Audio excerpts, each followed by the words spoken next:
Hello, everyone. Welcome to episode 35 of the Masters Muscle Podcast, the only place to be Wednesday nights. Our guest tonight, I'm going to try to make this short and sweet, but he's got a long list of stuff here.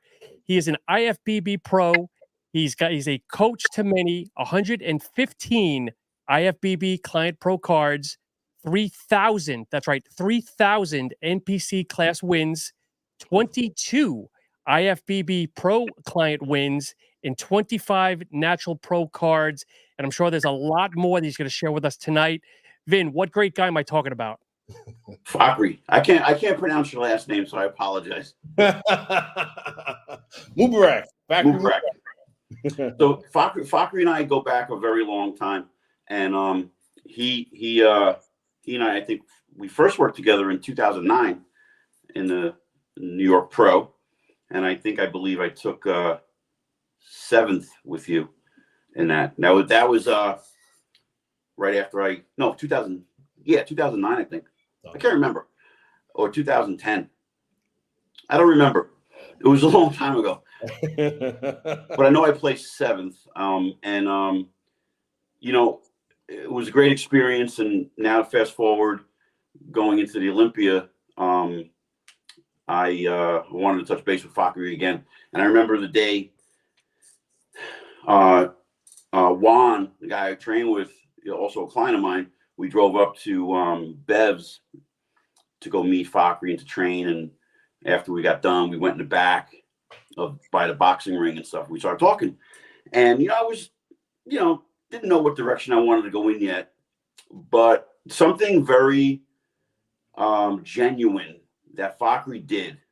He probably knows what I'm talking about. I don't know if you're going to remember. But we started talking about my career and how he looked up to me before he turned pro. And, I think for guys like us, we never think someone's looking up to us, or like we don't realize people are watching, right? And so Fakhri got emotional, and he got so emotional that it really touched him so much to help me for my first Olympia after 40 years of being in this, right? So I was like, right then and there, I said, that's the guy for me. And I know he's going to, have it back. So fast forward, we started prep, and overall it was a great year, except I had to compete against Godzillas and giants at that show. But we brought a good package, and this is just the beginning again. We're going to continue for next year. So it's going to be good. So Fakhri, I reached out to, he says hello, Robbie Lopez. That's my man. That's my guy. You guys are my guys. You Jersey guys. You, Jason Arntz, and Robbie Lopez. Yeah, and Vinny Q. Yeah, Vinny too, man. Vinny Q. And Billy Scarnati and my nephew Nick, who just turned pro. And I said, guys, interviewing Fakhri tonight. Give me some questions. Oh my God! I got a whole list of really good questions. So the first one I want to start out with is you I think, correct me if I'm wrong, basically got the tail end of kind of like a hardcore era. Yeah.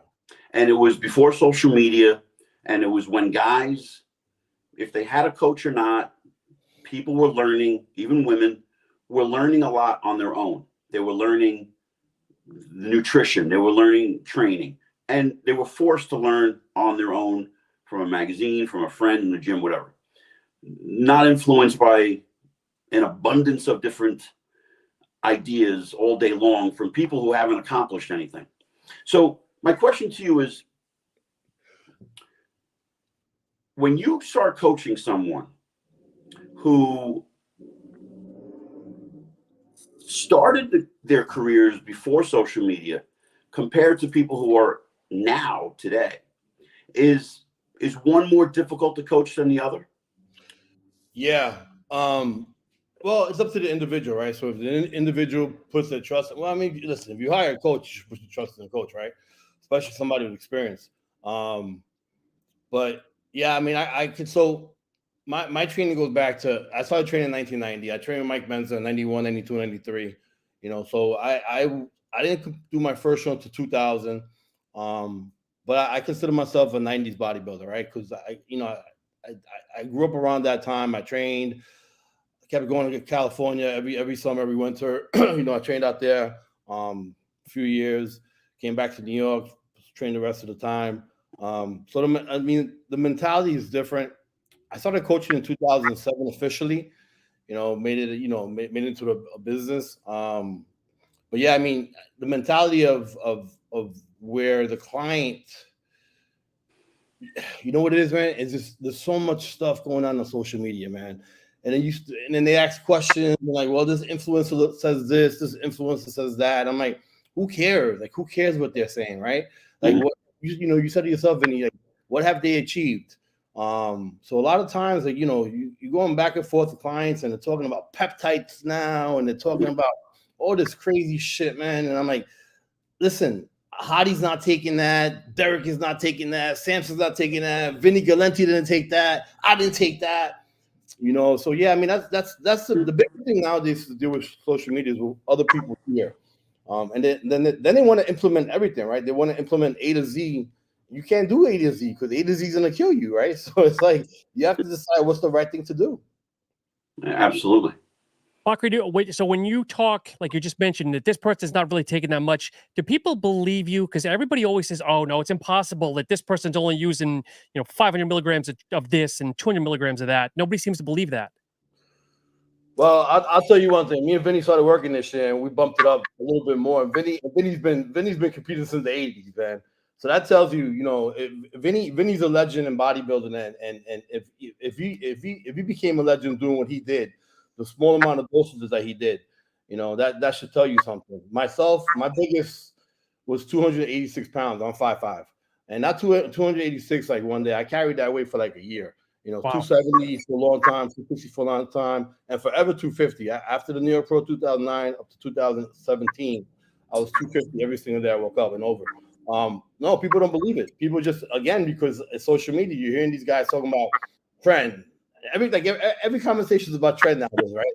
Trend, Anavar, and then you have these guys bullshitting, man. You have these guys talking about, yeah, I'm doing TRT. You're not doing TRT because I know what you look like when you were on your highest cycle, and you're just like a little bit smaller now. So you're not on TRT. Stop lying. That's a difficult thing. I don't understand why people lie, right? Well, also too, I think we're living in a world where got 22-year-old guys will say, I'm on TRT. Like, you're 22 years old. You should be completely off. You don't need TRT. A 56-year-old guy, they don't understand. And it's just another excuse just to stay on steroids longer. And they're going to be shut down by that time, 25, 30 years old. The LHH levels are going to be 0. The test levels are going to be below 100. They're not going to, but they don't learn. Like, they're going to learn the hard way. They're going to learn the hard way. Fakhri, what got you into the sport? What got you into lifting to start you off? So I was always an athlete. I've been an athlete since I was 5 years old, playing baseball, football. I played baseball with guys in the major leagues. And eventually, the talent level starts separating itself, right, at some place. I was really good, all-star teams every year, youth service, Goya League. I ran track, Penn relays, second. Penn relays is like the Olympics of high school. I got second in the sprint medley, 200-meter dash, 22.9 my freshman year. So I was always an athlete, but I was also a knucklehead, right? So I grew up in a very tough neighborhood. I grew up just tough overall because of, my dad leaving my mom's, my mother being a single mother working, me living with 7 aunts in a 1-bedroom apartment. So it was like my mind was always in school, sports, and then, and other things. So got distracted, and at 16 years old, I started like at 15 years old. I bought a Weeder bench. Remember the Weeder bench with the posters, Vince, with the everybody had their own poster, Mike Christensen, Rich Gaspar, and everything. So I put that all over my room, and I started training, and that's it. I fell in love with it. At 16, that was my getaway. Going out to California was my getaway when I was 18, 19, 20 years old to get away from New York. And it's just something that I love, and I just love it, man. It's a passion, and it's a true love of mine. Did you also have a formal education through books on nutrition and training? I've read everything. I have read everything. I remember the way I hooked up with Mike was I bought the cassettes that he had, and I listened to the cassettes and I called him. And he hung up on me like 3 times, I think. Eventually I got him to train me for a very large amount of money per hour that people don't even charge now. And then we became friends. But yeah, I mean, I read everything. I read everything that we had at that time. I read every single little thing. As far as like being a dietitian or nutritionist, school-wise, no. I have a bunch of certifications. But yeah, I mean, my bachelor's is at criminal justice, and I have 2 masters in psychology. Nice. So saying that, me saying earlier that you got the tail end of old school was an understatement. Since you trained with Mike Menser. So I have a question. When you learned with him, was it a true like, okay, 3 or 4 warm-up sets and 1 working set? Yeah, so that's where, and it's crazy because we're talking about social media now. You hear things that Mike said now, and people are taking it to the extreme. Well, Mike said to work out every 2, 3, 4, 5 days. Do 1 body part every, or just hit a workout every 4 or 5 days. It wasn't like that. I came to him pretty strong. I was natural to 26, by the way. So when I started training with him, my first year, it was 1991, so I was turning 18. Oh, I just turned 18 because it was the winter of 1991, and I was powerlifting at ADFPA, Powerlifting Natural Federation, and so I went over there. I was pretty strong. So Mike was like, "Well, we need 2 or 3 sets to warm up." He went over the whole entire thing. I'm like, "Mike, I'm squatting 600 pounds. Like, I can't only do 2 or 3 warm up sets. Like, I have to warm up with every single plate." So the whole thing with Mike adjusted his method according to how strong a person was. Like Ray, his brother Ray. Ray was incredibly strong. Ray was an animal. Ray was actually bigger than Mike. The physique Mike possessed in the 1980 Olympia. But so progressive overload is warming up. So the way I explain it to people is you don't work out until you actually work out. So you don't tire yourself and do the workout before you do the last final set. Because what's the most important set? Is it a 3rd set or is it a 4th set that you go into absolute failure? And absolute failure being 8 minimum reps up to 12 reps. So that was the whole theory. I've been training progressive overload pretty much my whole entire life, 34 years. No injuries, no knee problems, elbow problems, shoulder problems, no injuries whatsoever. Cool. Wow. Yeah, I've been lucky. So staying in that direction a little bit, before the classic division was ever invented, if you want to call it that, guys that look like a Frank Zane opposed to a guy that looked like Franco Colombo, 2 different spectrums. And now today we have the classic division with height and weight.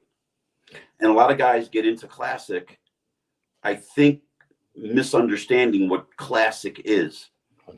You want to give your take on that? And how do you think, like I see guys gravitating more towards isolation movements because I want to be a classic competitor, and they eliminate the squat, bench, and deadlift because they don't want to be bulky or anything. But I try to tell these guys, I was a classic guy before the word classic ever came out, and I had a very small waist, and I still do for my age. And I have my quads sweep, and I have wide lats.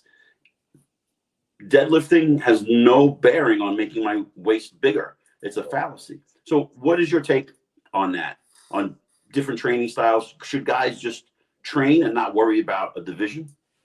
Well, the first thing is look at Chris Bumstead. He's strong. He lifts heavy, right? And he's Mr. He's the world champion, Mr. I mean, there's only one Mr. Olympia, which is bodybuilding. But he's the the classic Olympia winner. So classic, and Vinny, you agree with this? Classic physiques have always existed. Men's physiques have always existed, right? There was always guys in our gyms that looked good. There was always guys in our gyms that trained, and even if they trained hard, they just didn't have the genetics to grow, to become bodybuilders. When we were competing, there was no divisions for them, so they would go in there. they would get they wouldn't place well. They'll probably place well at regional shows, but once you got to the national level, the mass monsters will win. And I said something earlier about me playing sports. At one point, it was like, all right, and I can tell you exactly. I went to a baseball tournament in Texas, and there was a young kid. He was 16 years old. He was throwing like 94 miles an hour. I went 0 for 5, 4 strikeouts. And then the other bat, he struck me in the head, by the way. So yeah, like 90 mile an hour pitch. So 3 guys on my team, they blasted him. We beat the team. It was like 13-1 or something like that. It was that day that I was like, wow. All right, so now the talent level is going a different way. And bodybuilding is the same thing. Unfortunately, what people don't understand is that, God blesses some people with better genetics than others, right? And what they think is, well, if I take more of something, I'm going to look a certain way, and it doesn't work that way, right? So if Vinny's drinking this much water, then I need to drink this much water. I need to drink like a 12-pack of water, right? I'm giving an example of PEDs compared to water. People need to maximize their physiques. So I have physique guys and I have classic physique guys that I tell you need to train harder. You need to train more intensely. You need to train heavier. I'm not a bodybuilder. Well, you still have to develop a certain mass, right? You still have to develop the upper chest, even for men's physique.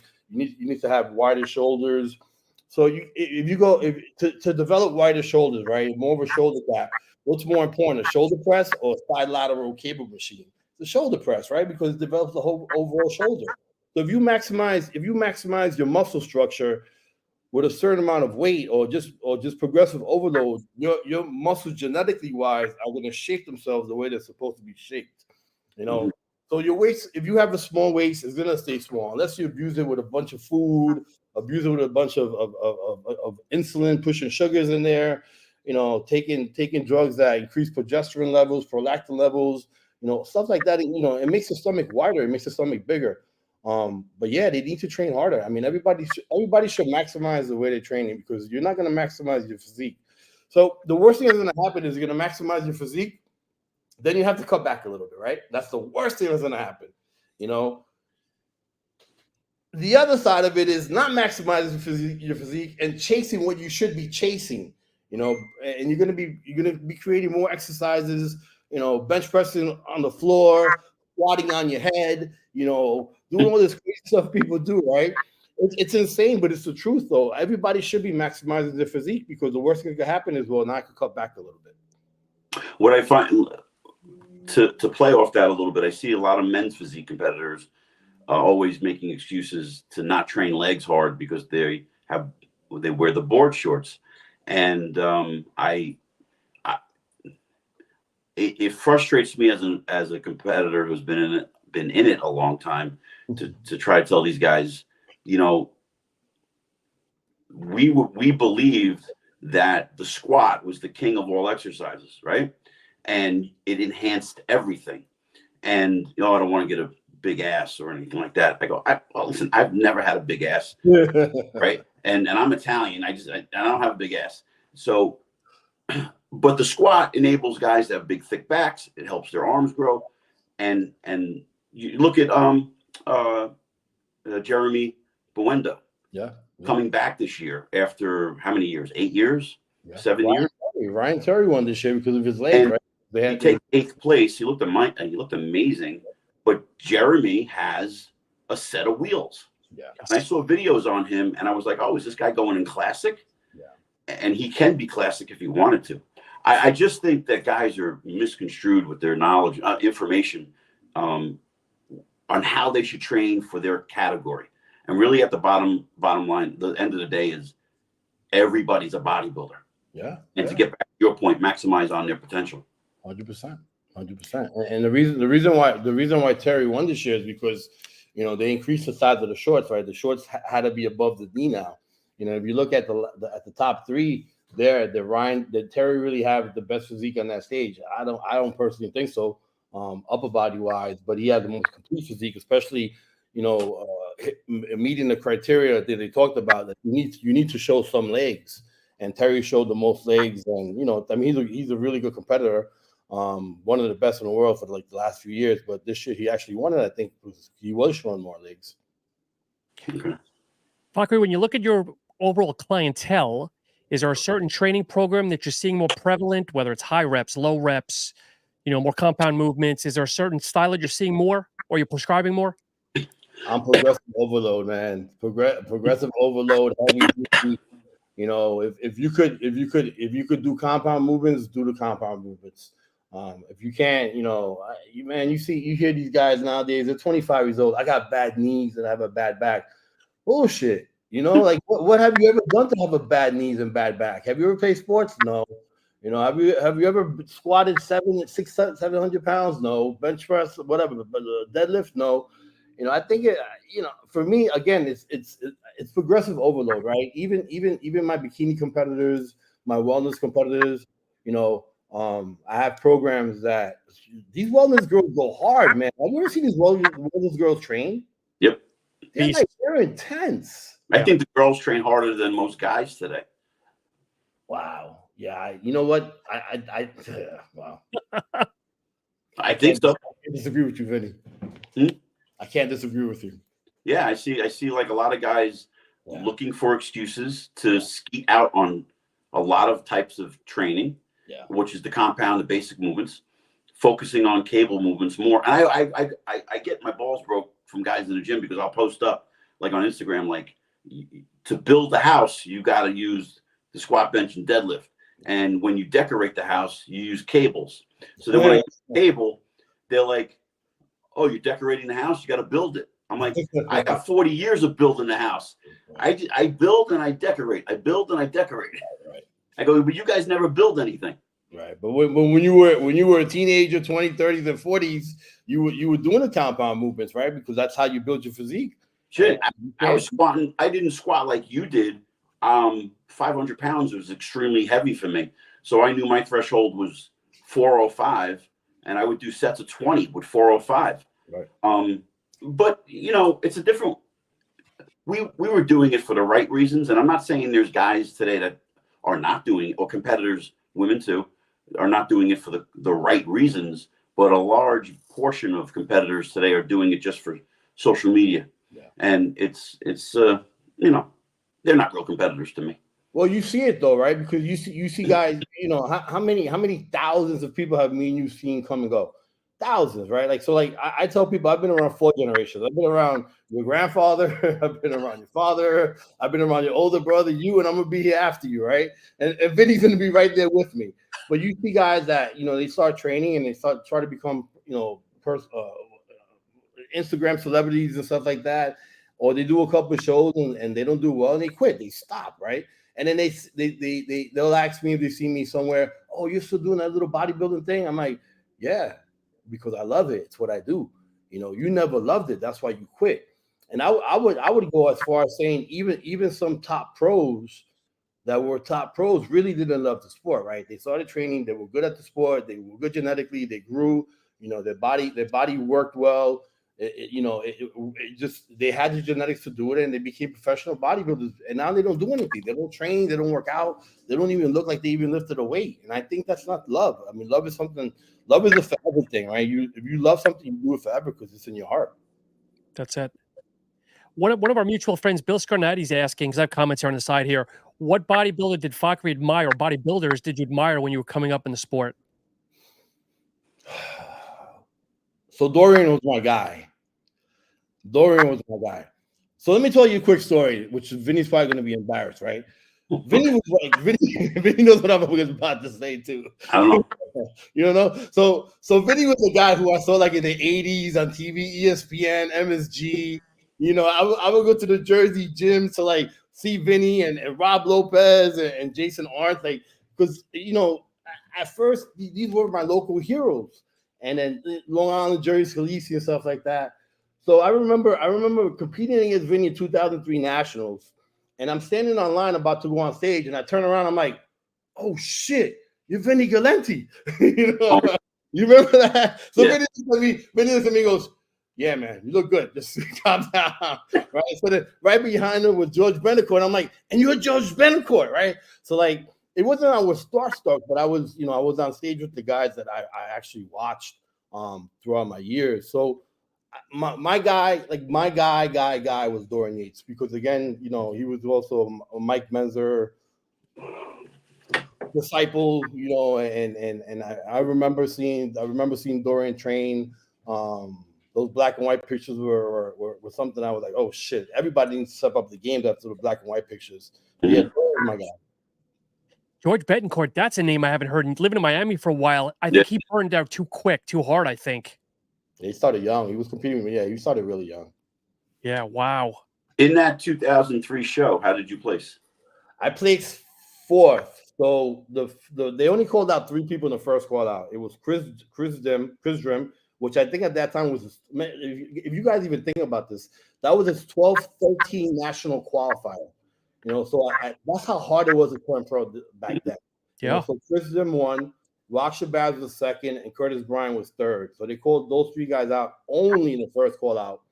And in the second call out, I was called, put in the center, and I finished fourth. And that was actually my third show ever. Third show? Nationals, yeah. So right before that, 3 years in a row, I placed third 3 years in a row. The Nationals. In the Nationals. Come to 2003 Nationals, and I'm in the last call out. And that's never happened to me before. And I was in shape. And I remember the next morning, I'm at the buffet, and some of the judges were there, and like, you competed? I'm like, yeah, I competed. You missed me. I didn't even know you were in the show. And I thought, how fucked up is that? Overlooked, completely overlooked. That show was stacked, though. It was stacked. Yeah, that was 2003 was a stacked lineup, man. I remember I was another thing I remember being online was Chris Dim was actually in front of me, and I'm looking at him from the back, and I'm like, holy shit! Like, is this guy really a light heavyweight? So I turned around, you know, Chris has those fucking gigantic arms, and I turned around and just stared at his arms, and he's looking at me. I'm staring at his arms. I'm like, God damn, how do I get arms like that? You know, so. Bodybuilding has always. I'm not a cult bodybuilder. I don't. And Vinny knows this, right? Like, I don't dress like a bodybuilder. I don't act like a bodybuilder. You know, I've never. You know, I hang out with. I have friends in bodybuilding, but I'm not a cult follower. I'm not somebody that you know. Again, like, I'm not just like a cult follower. Basically, I'm gonna say, you know, but bodybuilding is something that is always amazed me and intrigued me of how somebody could take their body and look a certain way. You guys see the Colombian guy that competed this past weekend? In Romania, or which show? He did. I think he did Prague, right? Was it Prague this past weekend? So the guy freaking nasty. Yo, he's a monster. He's a freaking like incredible. So a couple of friends of mine that are Colombian, they text me this picture like, how do I get that big? I said, I don't know. I've never been that big myself, you know. So what do they call him? Nexzilla? That amazes me. That's a Nexzilla? Nexzilla. Yeah, that guy's crazy. He literally looks like a cartoon character that came to life. That's what I told everybody. Yeah, he looks like a cartoon character. It's crazy. So let's switch gears a little bit. When I was a teenager, teen competitors were in abundance. And I would go, I remember I met Robbie Lopez, and, you know, we were teenagers and competing in the 87 teen jersey. Wow. I took fourth. Robbie won it, or maybe the year before he won it. But we were in it both years, and there had to be anywhere between 15 and 20 teenagers in each class. So you're talking maybe 50 to 60 teenagers in a show. And the Masters division was kind of considered cute. Oh, that's nice. These older guys, that's okay. That's nice. And maybe you had 3 guys. Now, fast forward, there's maybe 1 teenager in a show. Yeah. And now we have like anywhere between 20 and 30 Masters guys in a show.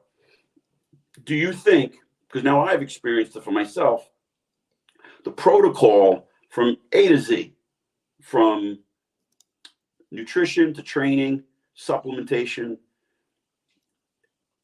like I've had to change everything because I've been training 40 years. So when you train a guy who is just either new to the sport and worked out his whole life but never really pushed his body the way we have, or if you have somebody who's been pushing for 40 years like me, and we've done it, we've trained. Do you come up, okay, I have to have a different approach for this competitor? Yeah, of course. I mean, somebody who's been training for a long time, they have some type of muscle maturity, whether they're enhanced or not. You could push them a little bit harder. As far as the enhancement, you would start at the lowest level possible, lowest level that would lead to, lowest bodybuilding level actually. Somebody who's young, and hasn't really trained hard, you have to, it's like, all right, so let's say you can squat 500-700 pounds. You always start with the bar. You don't start with a plate on each side. I've squatted a ton of weight. I was pound for pound probably one of the strongest bodybuilders in the world when I was at my peak. But I always went to that bar first, right? Mm-hmm. So that's the whole concept. Like, you have to start at the very beginning and move yourself way up. And that's another reason how I have avoided injuries all my life. So Fakhri, when you talk about taking on clients, do you prefer someone that's new and fresh, like a piece of clay that's moldable, or someone like Vinny that's seasoned that maybe just needs some touch-ups or a little refinement? Do you have a preference? I don't have a preference. I do very well with amateur clients. Obviously with the amount of pro cards, I think they tend to listen more, and they're a little bit more hungrier. Like Vinny puts his full trust in me, but with Vinny is different, right? Like it's not like, I don't even consider myself like Vinny's coach, right? It's like this is team Vinny, right? He's the head of the team, and I'm like his second eye. So when you coach people with more experience, and guys, and now I'm gonna get some clients saying, well, I have experience too. No, you don't have experience like Vinny does, right? But guys that have, they've done well at shows, these pros have gone to, pro wins, guys have gone to the Olympia, guys have gone to the Arnold. You have to listen to them. That's the type of feedback you get back and forth, but go back to answer your question. I don't really have a preference. I'm very flexible. I just, all I ask is trust, and then if I promise you something, I promise you something. That's how it's going to be. If I promise, please put your trust in me. We're not going to fail. We're not going to fail. I'm the type of person that, this doesn't sound incredibly crazy, but this is like what I say. When I have something in my head, which is always right. My head is like a tornado. It's like a hurricane. I never stop thinking, no matter what I do. So if I'm sitting here talking to you guys, and I'm thinking about a bunch of other stuff. If I'm having sex, I'm thinking about some other stuff. If I'm eating, I'm thinking about some other stuff. I hope your girlfriend or your wife ain't listening to this. Yeah, well, it's the truth. It's just the truth, right? So my mind never shuts down. So I'm always thinking about something. If somebody's in prep, I'm thinking about their prep. If somebody is, if I'm behind with somebody, I'm thinking about that. So I'm on top of my game 100%. It's something, again, I don't know. I might be Rain Man when it comes to this, but it's something that I love doing. To your credit, here I am in Romania, 8 hours difference. And I don't think he ever slept. I can't. Like, I was able to touch Fakhri when we needed to talk about what's the next step. Yeah. That's how dedicated he is. Yeah, it's meal by meal, or every 2 meals, no matter where you're at. So sometimes, like, for example, last weekend, two weekends ago, we had the Eastern USAs in New Jersey, so I was over there with 5 clients. I had one client competing in India and 2 clients competing in Italy. So just the time difference in itself, and by the time I get to the show, like, I'm tired. And people are like, well, coach, you went to sleep last night. I said, no, I went to sleep at 10, but then I had to wake up at 3 o'clock in the morning. And I've been up since 3 o'clock in the morning for the time difference. And remember, those guys are a day ahead, So, yeah, I mean, listen, if somebody's paying you money, if somebody's paying you for your services, deliver. Because if not, you're robbing people. And that's not ethical. I'm a very ethical person. Yeah. Good.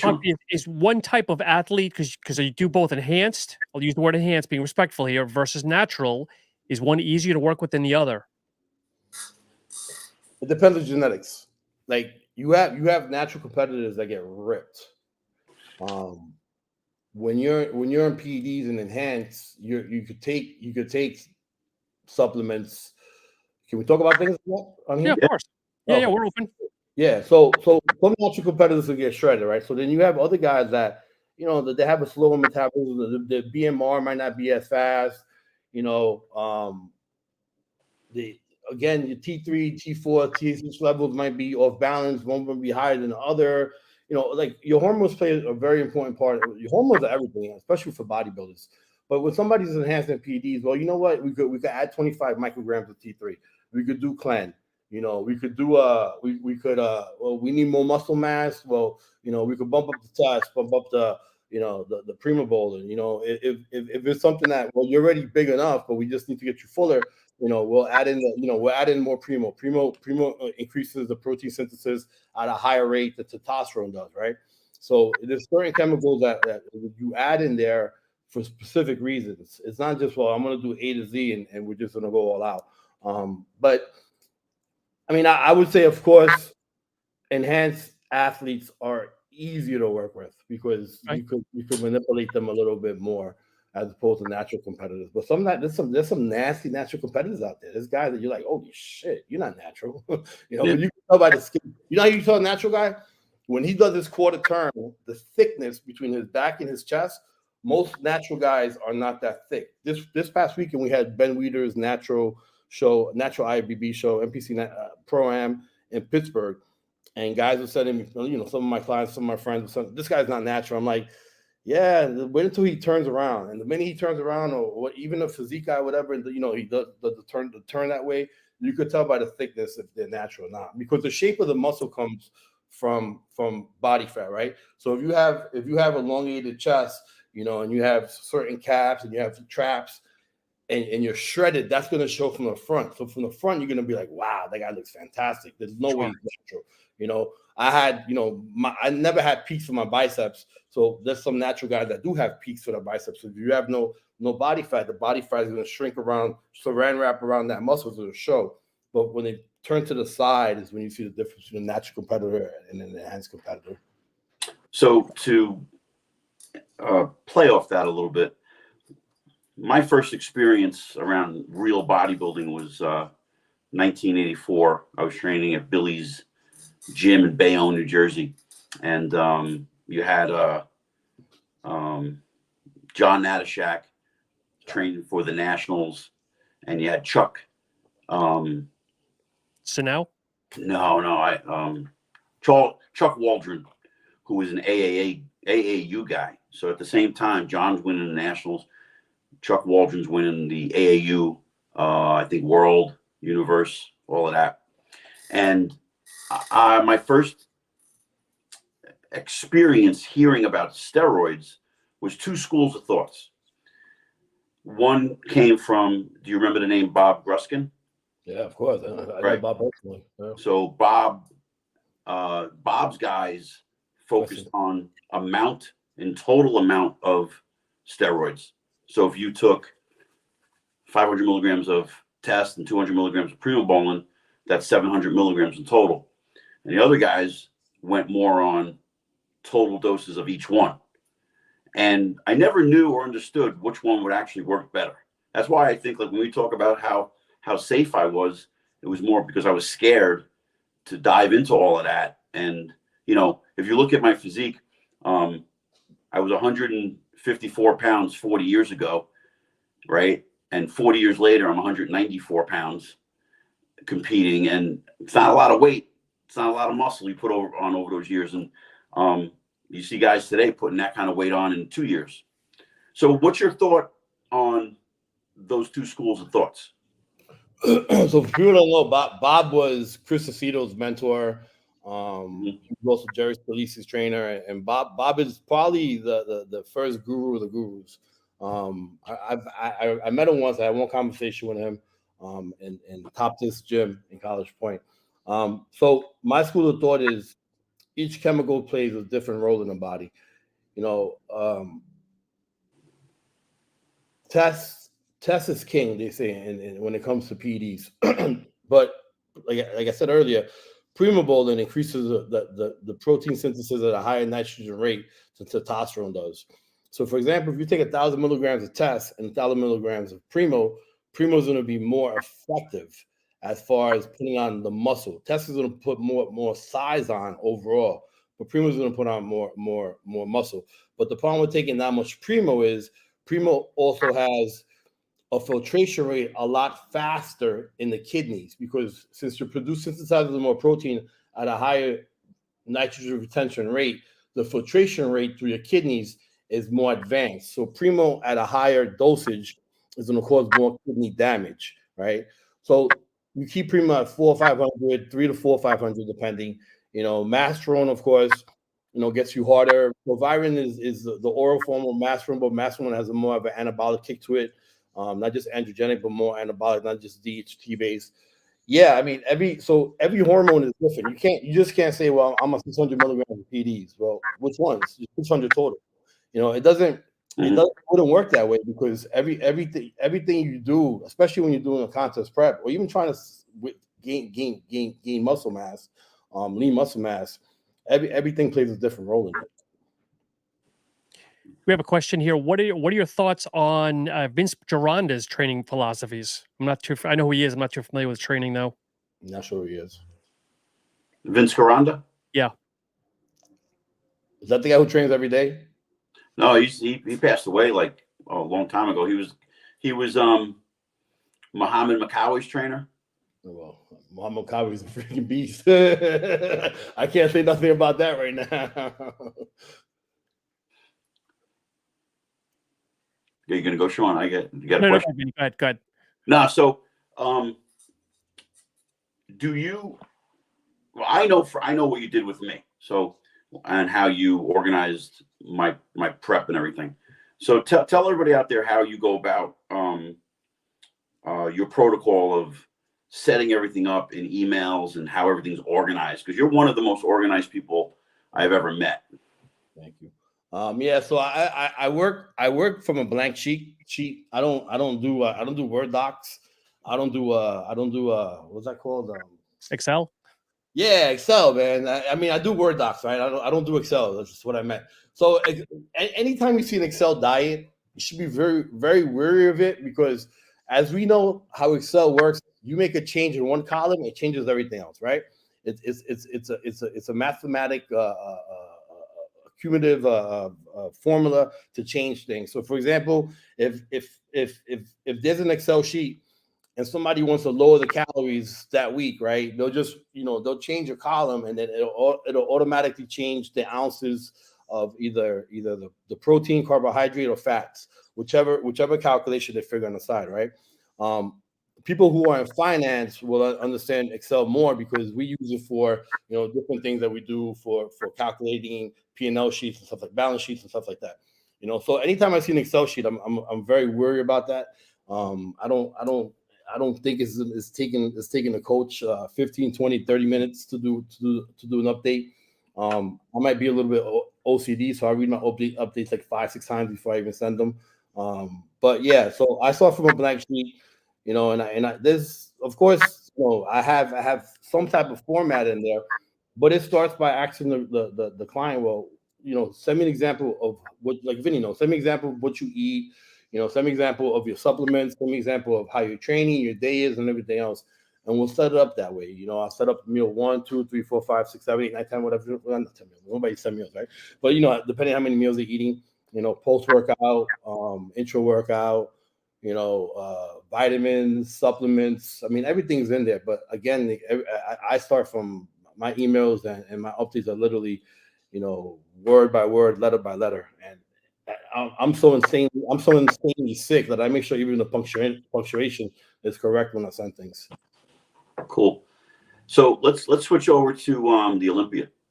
And I've seen lately a lot of people are complaining that the guys went on stage way too late. Yeah. And the lighting was bad, etc. I agree with it a little bit, that guys should be going on a lot earlier, because our bodies peak at a certain time, and most guys are in bed by 9 o'clock at night when they're training for a show.